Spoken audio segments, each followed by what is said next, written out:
you. I wondered how many conservatives there were in Chicago. I hope this isn't all of them. It's good to be here in Illinois. I understand the Wisconsin Democrats have a great little hideaway nearby. You think they'll be running to Illinois this year? Isn't it ironic that Wisconsin Democrats are trying to get out of Wisconsin and Illinois businesses are trying to get into Wisconsin?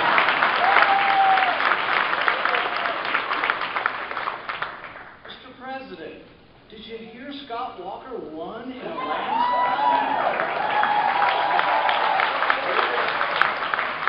I've heard you can say that without gloating. I'm going to try again.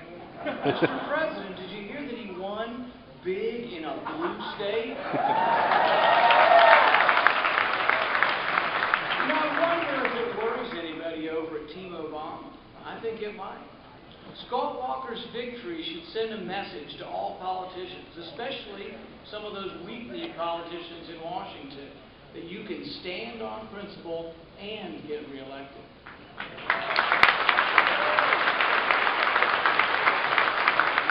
Voters will reward, if given the chance, voters will reward reformers who stand up on principle.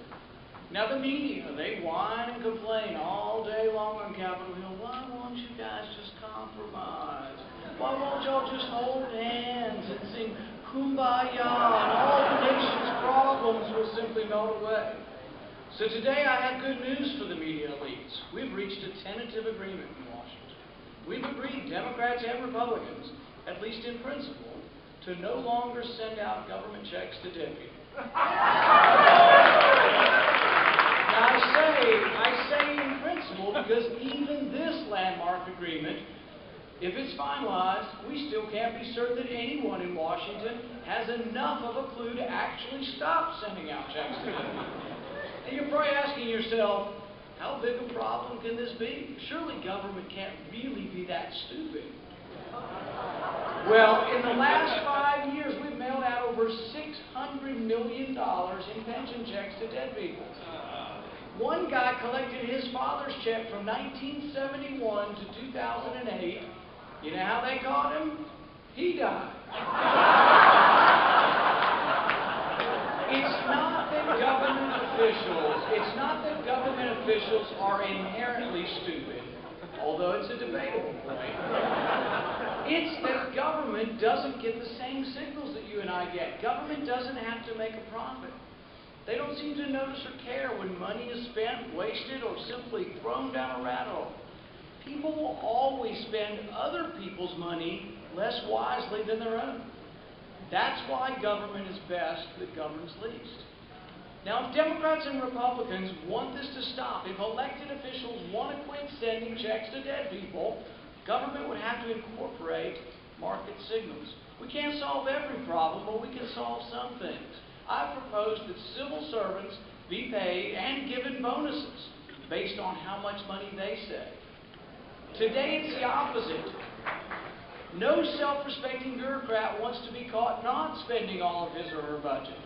If you don't spend all of it, you won't get it next year. So the signal we send to bureaucrats is the opposite of the marketplace. We tell them to spend it all. Try to never have any taxpayer money left. Now, I've tried to set a good example in my office. My office returned over $500,000 back to the Treasury.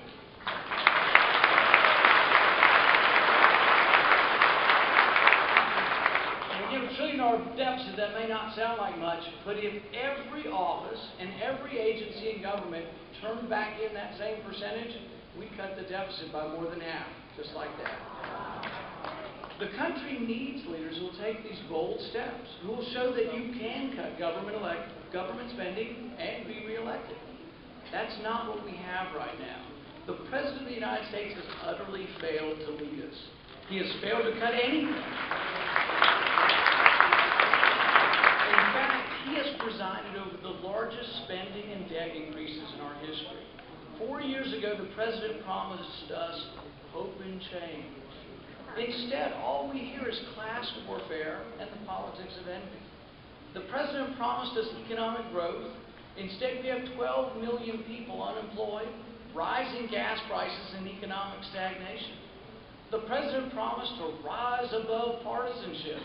Instead, He daily inveighs against the successful, maligns the job creators, and attacks the very essence of the American dream. He ignores the lessons of history. Instead of creating an expanding economic pie for all, he seeks to divide up and redistribute a shrinking pie. He strangles small business and energy producers with the worst regulations, costing millions of jobs and billions in higher energy prices. But don't worry, his rich friends and his campaign contributors are doing okay. They're receiving billions of your dollars in taxpayer-funded loans for their solar panel companies.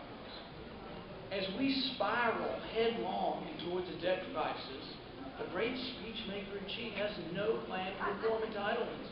He refuses to even present a plan. Instead, President Obama is taking the last year and a half of his presidency to campaign. His strategy, to win at all costs. We are told, like he told Putin, to talk to him after the election when he will be less restrained. Less restrained? My goodness, you mean Obamacare, tax increases, and trillion-dollar deficits was restraint? I shudder to even think about a less restrained President Obama. While I do believe we should stand on our principles, I'm not for saying we won't do anything with you. I'm for working with the other side. In fact, I sat down with President Obama and presented a plan to save Social Security. Gradually raise the age, means test the benefits, fixes it for 75 years. When I presented the plan to him, I told him, frankly, if he worked with us, he could probably be reelected. I'm serious. He could have gone down in history as the president who reached across the aisle, saved Social Security for generations. What was his response? Nothing. Zero. No plan to reform the entitlements. In fact, he has resolutely ignored all of the recommendations from the Simpson-Bowles committee that he appointed. Instead, the Democrats' plan on entitlements seems to be to televise pictures of Republicans pushing grandma off a cliff in a wheelchair. This is not leadership. This is not governing. This is completely and utterly irresponsible. And it should cause the American people to stand up and say, Mr. President, you're fired.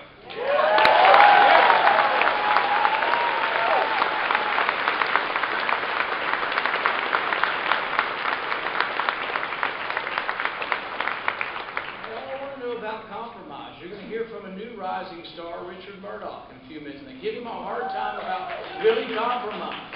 Well, here's what I say. Will you compromise on the budget? On the numbers? Sure, I'll talk to them. But the president's budget received 0 votes 2 years in a row in Congress. But at least that's better than the Senate Democrats. They don't even bother. They refuse to even produce a budget. It doesn't even matter to them that the law requires Congress to pass a budget. Republicans, on the other hand, we had several budgets. My office produced a budget that balances in 5 years. My office produced a budget with across-the-board spending cuts, reforms and saves Social Security and Medicare, and simplifies the tax code to a 17% flat tax.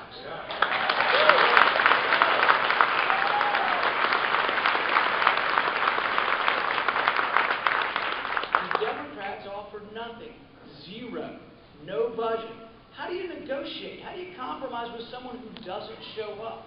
How do you compromise between a plan that balances in 5 years and, well, no plan at all? Personally, I think the Senate Democrats should turn back their salaries in to the truth.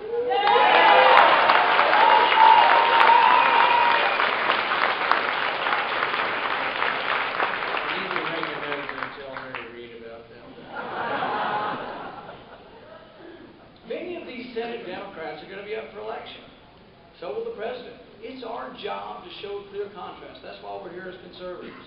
We need to remember, as Reagan said, to paint in bold colors, not pale pastels.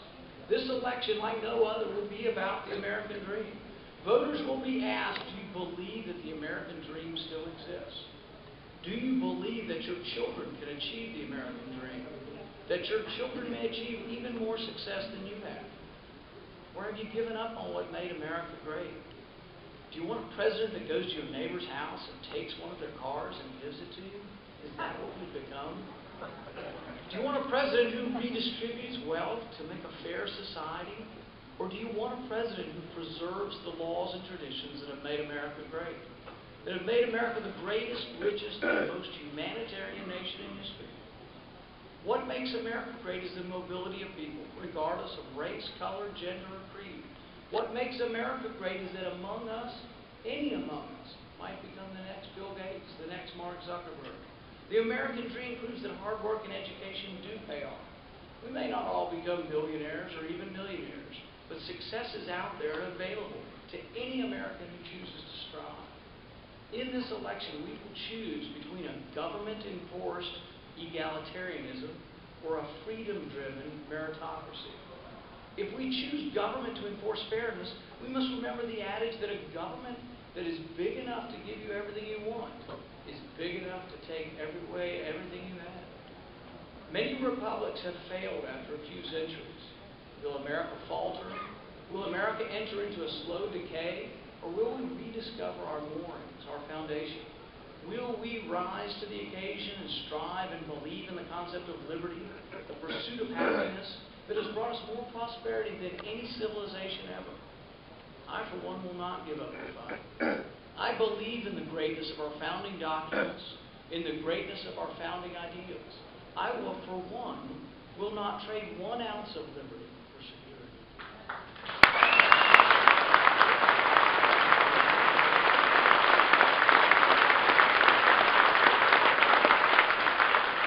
And when they come to retrieve from me my freedom and the fruits of my labor, I will reply that no man and no government can take my freedom. Yeah, that's right.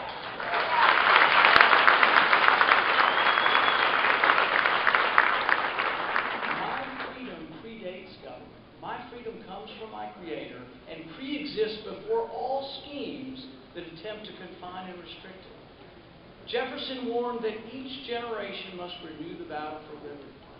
This election finds us at a crossroads. The wagon is overloaded and there are less and less left to pull the wagon. I hope you will join me in pledging to fight, pledging to continue the fight. In that cause, I will fight to preserve something more valuable than gold, something more precious than any gem, liberty, in whose cause I will fight to win.